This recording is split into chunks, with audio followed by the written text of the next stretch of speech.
The story of America and Iran is not one of constant conflict. In fact, for a significant period, the two nations were close partners. In the 1940s and 50s, during the early days of the Cold War, the world was divided into two major camps, one led by the United States, and the other by the Soviet Union. Iran, with its vast oil reserves and strategic location bordering the Soviet Union, became a very important country for American foreign policy. The United States saw Iran's monarch, Shah Mohammad Reza Pahlavi, as a reliable ally in a turbulent region. This partnership was built on a shared goal of preventing the spread of Soviet influence in the Middle East, a region critical for its energy resources. This alliance was more than just a political agreement. It involved deep economic and military cooperation. The United States provided Iran with significant financial aid and military equipment to strengthen the Shah's government and modernize his army. American companies were heavily involved in Iran's rapidly growing oil industry, and a community of American advisors and their families lived and worked in Tehran and other Iranian cities. For many years, Iran was seen in Washington as a pillar of stability and a model of modernization in the Middle East. The relationship appeared strong, and the Shah was a frequent and welcome visitor to the White House, celebrated as a wise and forward-thinking leader. However, beneath this surface of friendship, there were growing tensions within Iranian society. While the Shah embraced Western culture and pursued ambitious modernization projects, his rule was also becoming increasingly autocratic. He suppressed political dissent and used his secret police, known as Savak, to silence his opponents.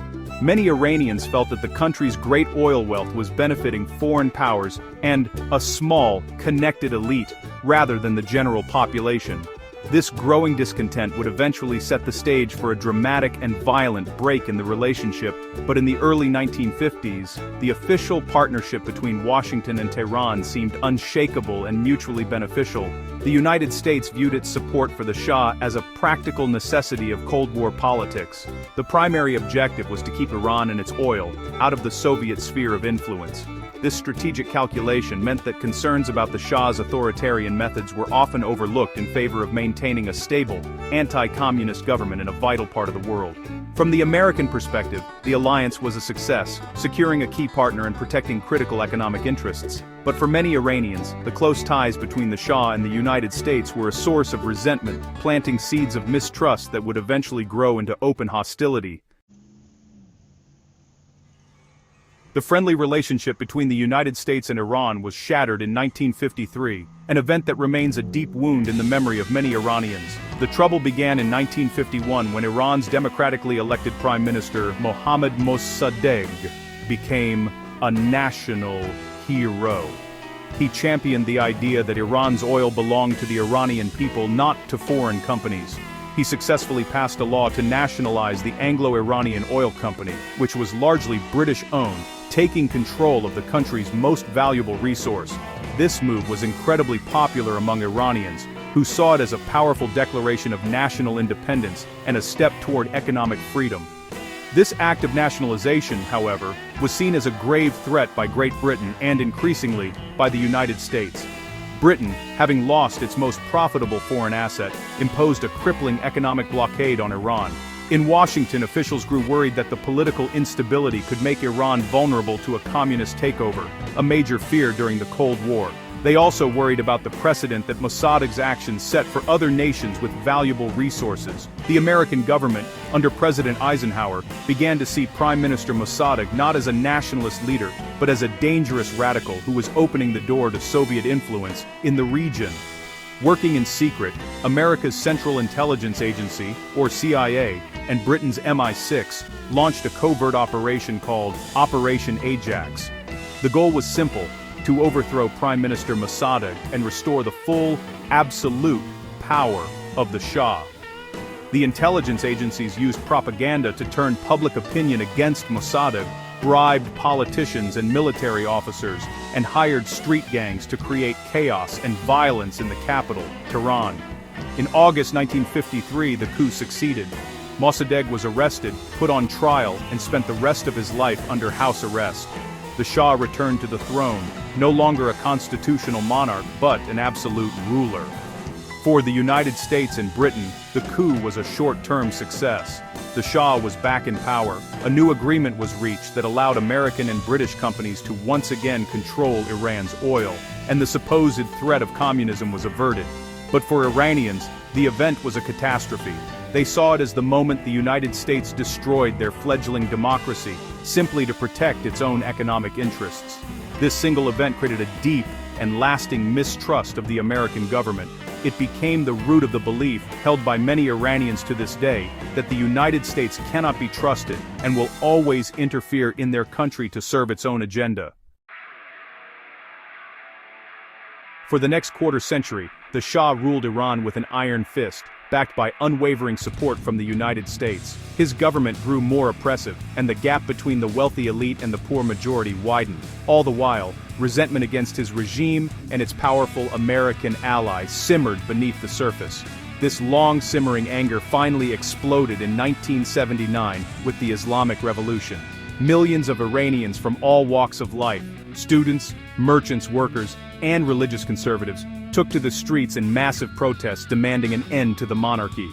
The revolution was led by Ayatollah Ruhollah Khomeini, a charismatic religious leader who had been exiled by the Shah for his fierce opposition. In January 1979, the Shah was forced to flee Iran, never to return. The following month, Ayatollah Khomeini returned from exile to a hero's welcome and soon established Iran as an Islamic republic, a new form of government based on his interpretation of Islamic law.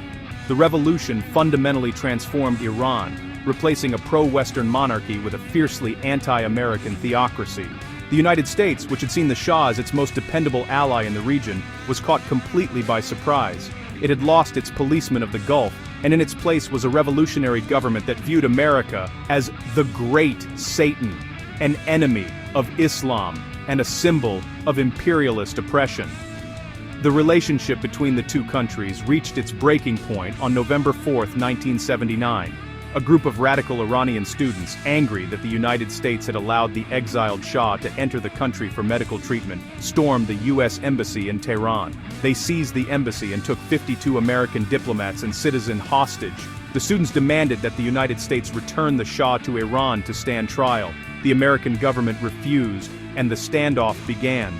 This event, known as the Iran hostage crisis, dominated international headlines and became a symbol of the deep animosity between the two nations. The hostage crisis lasted for 444 agonizing days. For the United States, it was a period of national humiliation and helplessness. For Iran's new revolutionary leaders, it was a powerful statement against decades of American interference. The United States severed all diplomatic relations with Iran, froze billions of dollars in Iranian assets, and imposed economic sanctions. The crisis finally ended on January 20, 1981, just moments after Ronald Reagan was sworn in as the new U.S. president. But the damage was done. The events of 1979 had turned the two former allies into sworn enemies, setting the stage for decades of hostility, suspicion, and conflict that continues to this day. After the formal diplomatic ties were broken in 1980, the relationship between the United States and Iran entered a long and bitter cold conflict. This wasn't a direct head-to-head war with soldiers fighting on a battlefield. Instead, it was a struggle fought through other means of economic pressure, political isolation, and indirect or proxy wars. The United States, determined to weaken the revolutionary government in Tehran, imposed a series of punishing economic sanctions. These sanctions were designed to restrict Iran's ability to trade with the rest of the world, especially by limiting its crucial oil exports. The goal was to cripple Iran's economy and put pressure on its leaders to change their behavior. At the same time, the two countries found themselves on opposite sides of conflicts across the Middle East. When Iraq, led by Saddam Hussein, invaded Iran in 1980, it sparked a brutal 8-year war. The United States, viewing Iran as the greater threat, provided support to Iraq, including intelligence and financial aid. This decision further convinced Iran's leaders that America was determined to destroy their revolution. Throughout the 1980s and 90s, this pattern of indirect conflict continued. Iran began supporting militant groups in the region, such as Hezbollah in Lebanon, that shared its anti-American and anti-Israel ideology. These groups became Iran's proxies, allowing it to challenge American influence without engaging in direct warfare. The United States, in turn, worked to contain Iran's influence by strengthening its alliances with Iran's regional rivals, particularly Saudi Arabia and other Gulf Arab states.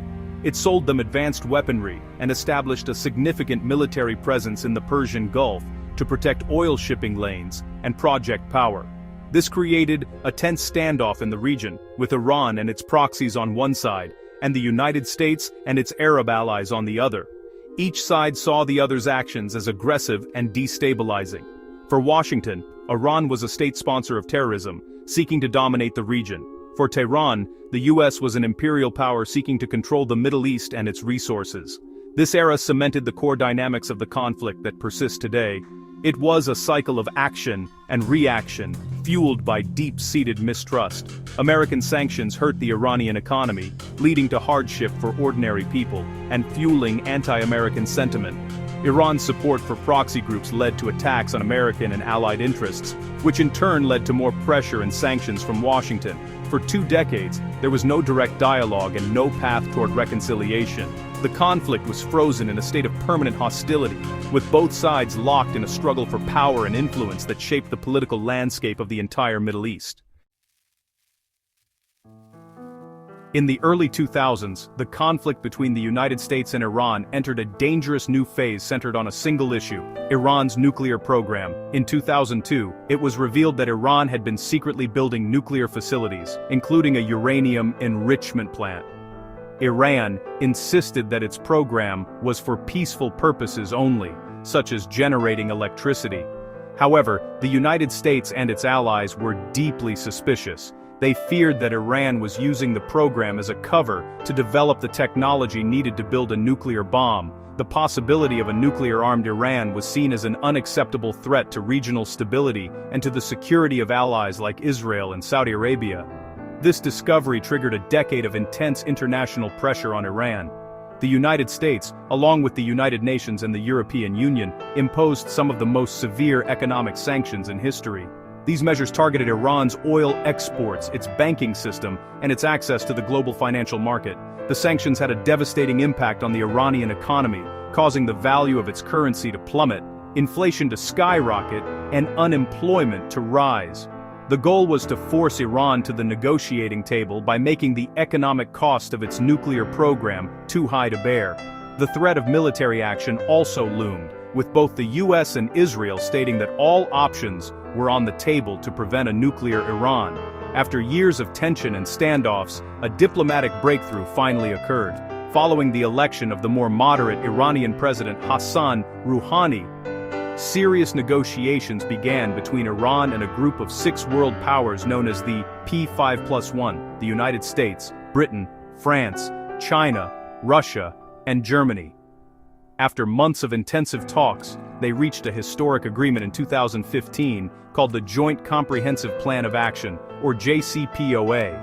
Under this deal, Iran agreed to strict limits on its nuclear program, and to allow extensive international inspections to verify that it was not building a weapon. In exchange, the crippling international sanctions would be lifted, allowing Iran to rejoin the global economy. The JCPOA was a landmark achievement in diplomacy.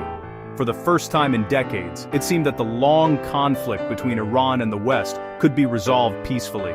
Relations between the United States and Iran improved slightly, and there was a sense of cautious optimism that the deal could be a first step toward a broader understanding. Supporters of the deal hailed it as the best way to prevent a nuclear Iran without resorting to war. However, the agreement was highly controversial.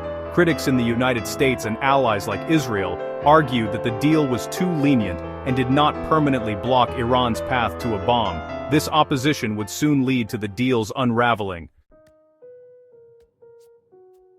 The period of hope created by the 2015 nuclear deal was short-lived. In 2018, US President Donald Trump made the dramatic decision to unilaterally withdraw the United States from the JCPOA. He called it the worst deal ever, and argued that it did not do enough to address Iran's ballistic missile program or its support for proxy groups in the Middle East.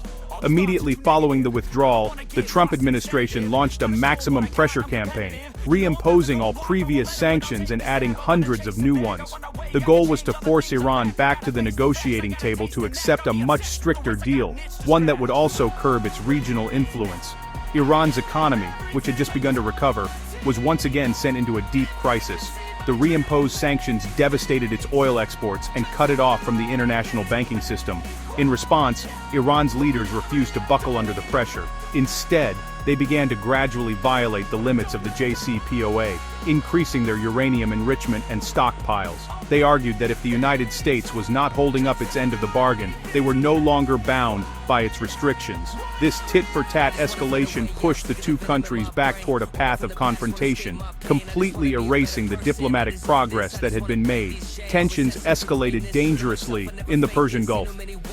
A series of mysterious attacks on oil tankers, which the U.S. blamed on Iran, raised fears of a military conflict. The situation reached a boiling point in January 2020, when a U.S. drone strike in Baghdad, Iraq, killed Qasem Soleimani, one of Iran's most powerful and revered military generals. Iran retaliated by launching a barrage of ballistic missiles at U.S. military bases in Iraq, injuring dozens of American soldiers. This direct exchange of fire brought the two nations closer to an all-out war than at any point in the previous 4 decades. A full-scale conflict was only narrowly averted. Throughout this period, the proxy conflicts across the region intensified. In Yemen, Syria, Iraq, and Lebanon, Iran continued to back groups that challenged the interests of the United States and its allies. The maximum pressure campaign had not changed Iran's behavior in the region. Instead, it seemed to have entrenched the hardliners in Tehran and fueled a more aggressive foreign policy.